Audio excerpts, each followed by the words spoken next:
Hey y'all, welcome back. You are listening to This with Krish show. I am your host, Krish Dokia. Now, it's been a busy weekend, right? Valentine's Day. Hope all of you had lots of fun with your loved ones and your families and so forth. We didn't do any different. We spent a lot of time as a family with lacrosse and golf and all of that stuff, so it was kind of fun. But anyway, today, this entire episode is dedicated to something super fun. And whether you realize it or not, right, what I'm talking about today is fundamentally reshaping the entire United States in real time, in front of us, in front of our eyes. And what I'm talking about today is GLP-1. Okay, now this is not a sort of pharmaceutical story. It is not just like weight loss stories. It's not just all these celebrity transformation stories like Jelly Roll and Adele and all these people. This is a cultural shift. It's an economic shift. This is a healthcare shift, and this is even a political shift. Now, if you zoom out far enough, this may be probably likely one of the most significant health-related turning points in modern American history. Okay, and around the world, but let's focus on where we are. Let's start at the beginning, okay, and let's do this the right way, because we've done some research for you guys, okay. So what does GLP-1 even stand for? It's glucagon-like peptide 1. Hopefully I even said that right. That sounds super technical, right? And it is. However, at its core, GLP-1 is a hormone, right, that your body already produces naturally. This hormone plays a very critical role in regulating our blood sugar levels. It slows down digestion and signals the brain, right, that you're full. In other words, GLP-1 helps manage appetite and metabolic balance. So anyway, so for years, scientists have kind of studied this hormone primarily in the context of type 2 diabetes. That's what the drug was originally for, just for. Eventually, pharmaceutical companies developed medications that mimic this hormone, right? And extends its activity in the body. Those medications have now become household names, okay? Two of the most widely recognized, of course, is Ozempic and Wegovy. Both of these are built around semaglutides, right? Another major player now is Mounjaro, along with, oh my God, what is the fourth one? Zepbound, right? And all of these are like, it's like the weight loss counterpart is Zepbound. Originally, all of these drugs were developed to treat diabetes, or at least most of them. However, during clinical trials, right, for diabetes, something unexpected and dramatic started happening, right? Patients began losing significant amounts of weight. Not a modest like 5, 10, 15, 20 pounds or whatever, but in many cases, people are losing 25, 30% of the entire total body weight. And so, for a person that was weighing around in the ballpark of 240 pounds, that could mean losing 40 to 60 pounds. And that kind of change is not cosmetic, right? It wasn't like back in the day, like people were getting their stomach stapled or, intestine stapled, whatever it was, to make their stomach smaller so they would eat less, or getting liposuction and those types of things, okay? That kind of change is structural, right? So suddenly what had been a diabetes drug became one of the most talked about medications. It is the most talked about medications in the country. The other day, I want to say during the Super Bowl, at least around last week, around the Super Bowl, there was Shaquille O'Neal, it wasn't Shaq, it was Charles Barkley, right? And he looks super skinny now. And he's promoting one of these drugs. So let's zoom out, right, and look at the broader context of it all. For decades, the United States has struggled with obesity. I myself have struggled with obesity. I'm not on GLP-1s, but I know all too well how it is to lose gain, lose gain, lose gain. and my heaviest I was like 225. But the United States has had an obesity problem that is sort of unmatched, okay, by any other developed nation. Roughly 40% of American adults meet that clinical definition of what obesity is, right? And an even larger percentage are just overweight. So there's a difference, right? You're overweight, a couple pounds, and I think you have to get to a certain percentage of over your average body weight to become obese, okay? Now the medical consequences are enormous. Obesity increases the risk of heart disease, strokes, certain cancers, joint degeneration, and of course, the reason why these drugs were even created in the first place, type 2 diabetes.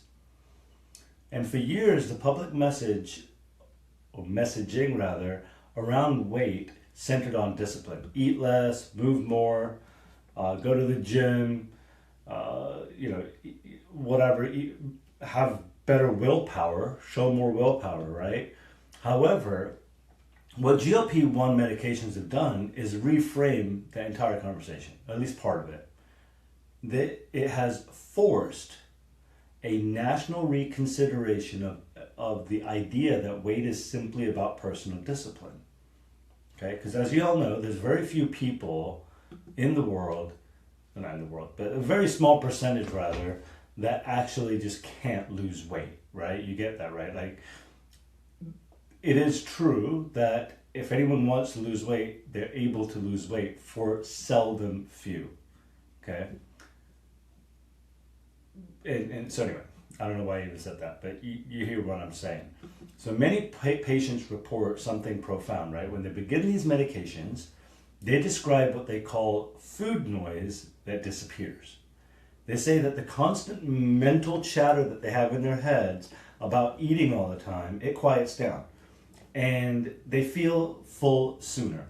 They feel satisfied with smaller portions, which, as you all know, in the United States, we don't do things small. I live in Texas, where everything is bigger, right? Everything is bigger in Texas. And so, you go to the store, you get that big gulp, right, from the gas station. It's like, Coca-Cola tried to start making the smaller cans, and I think that was more of a European Coca-Cola introduction.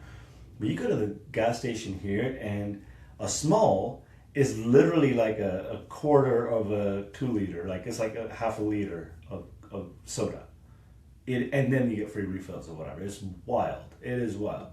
Anyway, I've got to stop going on these little tangents. But look, for some individuals, this is the first time in their entire lives that appetite feels and felt manageable, right? Rather than this overwhelming feeling that you got to eat all the time. And that is why the adoption of these drugs has exploded exponentially in record time. As of 2026, right, estimates suggest that well over 10 million Americans have used or are currently using some form of GLP-1 medication. Prescriptions have increased at remarkable year-over-year rates. Analysts project that within 5 years, 20 to 30 million Americans could be using these medications if pricing and access continue to expand. And we're going to get into that in a little bit, okay? But if we assume even 15 million people lose an average of 30 pounds, you guys, that equates to 450 million cumulative pounds lost across the country. That doesn't mean that, I don't know, that the United States is going to not sink. I don't know if it is. Maybe that's a conspiracy, or that the rotation of the world is going to slow down. I don't know. Okay, but 450 million pounds is a lot of pounds. Okay, that's a lot. Nearly 500 million pounds. You guys, just fathom that. Just wrap your head around that. Now that isn't a marketing statistic, right? That is a national shift in body mass. 500 million pounds. That's nuts. I'm not talking about the currency. I'm talking about weight, you guys, okay? So if you're listening all the way from the UK, I don't know how many stones that is, but it's a lot of stones. It's like Stonehenge. I don't know. Look, I want to tell you a story that has stuck with me for many years. So I guess it was about 15 years ago. My niece, my cousins and their daughters came to the United States. I think I've shared this before in a previous episode, but my niece came to visit from London, okay? And she was probably at the time around 8 or 9 years old, and she had this little book, and she had written in it, you know, all of the things she wanted to do while she was on holiday, okay? And she was super bright and curious and wonderfully honest in the way that only children can be. And one of the things she told us, right, is that she wanted to see while she was visiting America was to go to the park, go to the zoo, go to the Coca-Cola Museum, and also, and I quote, she also wanted to see big, fat American people. And we laughed at the time because it was such a blunt comment from a child, okay? However, beneath that humor was something real, right? America had developed a global reputation for excess. Large portions, large sodas, large cars, large houses, and yes, large waistlines. And the stereotype isn't entirely unfair, okay? So now we are here, 15 years later, watching millions of Americans reduce their body weight at a pace that would have seemed quite impossible not too long ago. That, my friends, is a cultural shift. It's also a scary. I'll get into that as well. But let's talk about the economic ripple effects. Because this is where the story gets even more interesting. And the whole reason why I decided to do this episode is I was reading some articles and listening to some things last week, and I was like, no way, that can't be true. And so obviously, then I went down the rabbit hole that many of us do, and thanks to perplexity, I got a lot of information that I didn't know. Now, when millions of people, okay, do the math here, eat less, the food industry feels it, right? The GLP-1 medications reduce, like I said, appetite significantly. And many patients report, again, that they snack less, right? They crave sugar less intensely. They dine out less often. Some, and I think many, even reduce alcohol consumption. So if 10% of American adults meaningfully reduce their calorie intake, that is not just a personal health change, you guys. That is a demand shock to the economy. And let's see why, okay? It's because the U.S. food and beverage industry, as all of you know, is worth well over $1 trillion annually, imported, exported, and in-house, right? Even a modest shift in national consumption patterns can translate into billions of dollars, okay?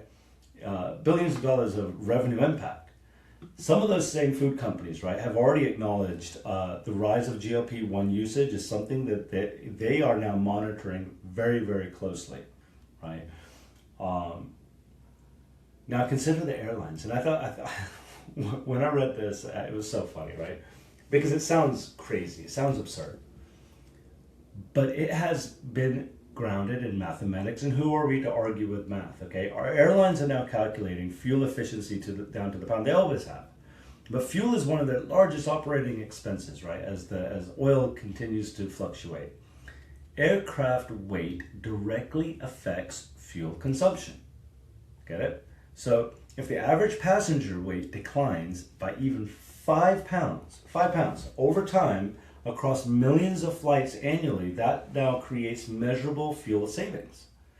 Across those large fleets, right, and those long flights, long routes, those savings are compounded.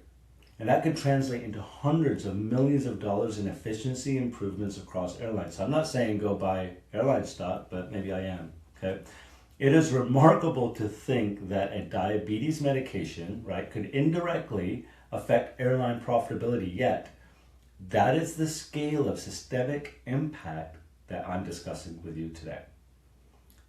Now let's talk about government and policy, because this has been interesting from all sides of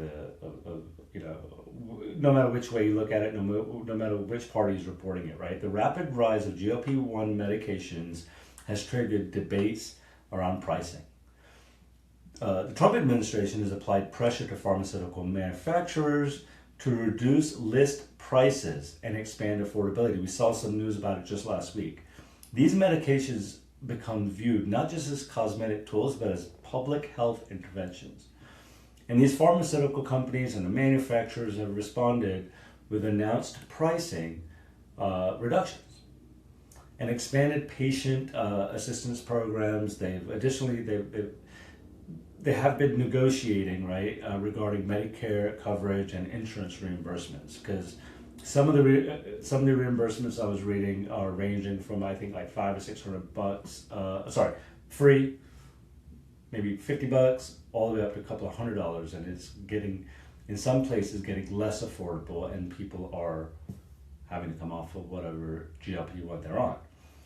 Because obesity-related conditions cost the United States hundreds of billions of dollars annually, right, in healthcare expenditures, if GLP-1 medications meaningfully reduce obesity rates, that long-term fiscal implication for the United States is enormous, right? Fewer heart attacks, fewer joint replacements, fewer diabetics, and less or maybe lower long-term spending on research and all of these things that the government actually subsidizes with these research facilities.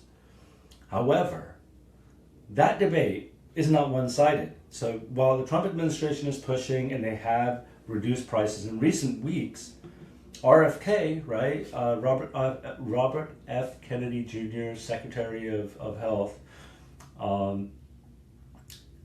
and his broader MAHA movement, right, which stands for Make America Healthy Again, have raised concerns, right, over the over-reliance on pharmaceutical solutions, which he's not wrong either.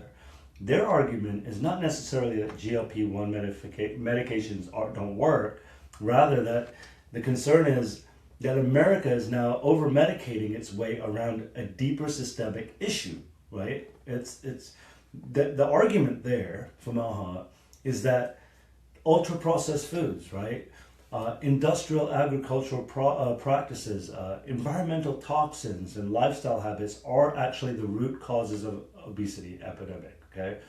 And from that perspective, relying heavily on these pharmaceutical products and suppressing it could be seen as treating symptoms instead of transforming the food system, which in that camp is the real issue, which he's not wrong. And that tension, I feel, is pretty real. And like I said, I think at least in the last episode that I did on regarding James Van Der Beek and colorectal cancer and the impact of foods and possibly processed foods and dietary intake on cancer, I promised that I was going to talk more about health and MAHA, and here I am, okay? But like I said, the tension is very real. Are GLP-1 medications a revolutionary tool that empowers people, Americans, to lose weight, or are they just a bandage over the MAHA's claim that it's a broken food culture? And I think it's both. Perhaps the answer lies in between, like I said. There is also an emerging layer of research examining whether GLP-1 medications influence behavior beyond appetite. So we know that it makes you lose weight because you don't want to eat as much. But some of the data suggests that some of the effects are on addictive behaviors, including alcohol consumption, like I talked about earlier, and impulse control. If that research proves durable, we actually may be witnessing the early stages of a much broader neurological impact that extends far beyond weight loss. Okay, we know the signal to your body is eat less, but what else? And at the same time, these medications are not without some drawbacks and effects, right? Side effects can include nausea, gastrointestinal discomfort, and many other complications. Long-term data continues to evolve, right? This is still, guys, it's early. You don't know. I remember, I think it was probably the 60s or 70s, maybe even the 80s, where like there was this diet pills or whatever that women were taking that, they didn't know quite what the outcome and the results were going to, or at least the side effects were going to be, until 10, 15 years later, and women were getting, the people, I don't want to just say it was just women, but whoever were taking these diet pills got sick after like 20 years or 10 years. A lot of cancer, but they never tied anything together. It just, it kind of blew over. This is kind of what I'm seeing here with this, honestly. Additionally, right, many patients regain weight if they discontinue that medication. So like I was saying, if the health insurance companies kind of drop you or it gets too expensive and people come off of this, millions of people, maybe hundreds of thousands of people stop. And I've heard, and through the research, that when they stop, that they gain the weight not just back and faster, but they some of those folks are gaining 10-15% more than they started, which raises the question about lifelong dependency on GLP-1s, right? This isn't simply a story of good or bad. This is, in fact, a story of transformation. Because for decades, America's weight trend line has always moved predictably upward. For the first time in a long time, we may be watching that curve bend downward. There's economic impacts, like I shared. There's political influence, but all of this stuff, it's historic. That's what it is. This is historic, what we're witnessing. You might be walking around the mall tomorrow or at work tomorrow, and don't be rude and ask them, because I think it's rude maybe, but you'll notice people are losing weight more frequently than not. Fewer pounds carried across tens of millions of people means reduced strain on joints, improved cardiovascular health, increased mobility, and potentially longer lifespans. It also means recalibration for industries built around all this high volume consumption. So, we come back to my cousin, right? From my cousin's daughter, my niece, from the UK, who wanted to see all those big fat American people. And she was reflecting pretty much a global stereotype, right?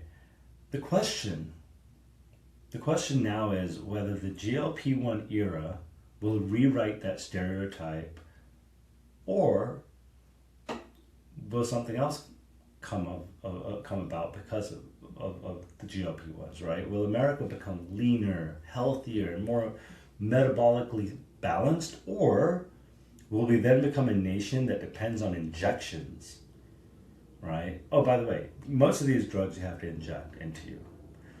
But that depends on injections to manage a food culture that remains fundamentally broken. Do you need to go to your pantry right now and clean that bad boy out before you inject yourself? Because that's the real conversation, right? Because GLP-1s is not simply a medical innovation. It is a mirror. It reflects our relationship with food, discipline, and industry, healthcare, and policy. Always circles back to big government, you guys, and the gajillionaires out there. This is not what I would call a passing craze. This is, again, a structural shift. And we are living through it in real time. You used to have to wait 5, 10, 20, 30, 40 years to see something like this. I'd say in the last 24 months, you probably know someone that's on it. I guarantee you. If this episode, right, has challenged your thinking, I would implore you to share it with someone who needs to hear it. Subscribe so you never miss what is shaping this country beneath the surface. And let me know your perspective, you guys, right in the comment. Are you taking GLP-1s? Do you feel differently about this episode? Or are you thinking about it? Or did you do it and stop? I'd love to know. Look, we're maybe at the beginning of a healthier America, or maybe we're at the, in the midst of this pharmaceutical shortcut around deeper reform and deeper relationships with ourselves. As always, you guys, thank you for listening. This has been the This with Krish show. I will see you, hopefully, right, on the next episode, and subscribe and share and comment. And as always, I love y'all. Bye, guys.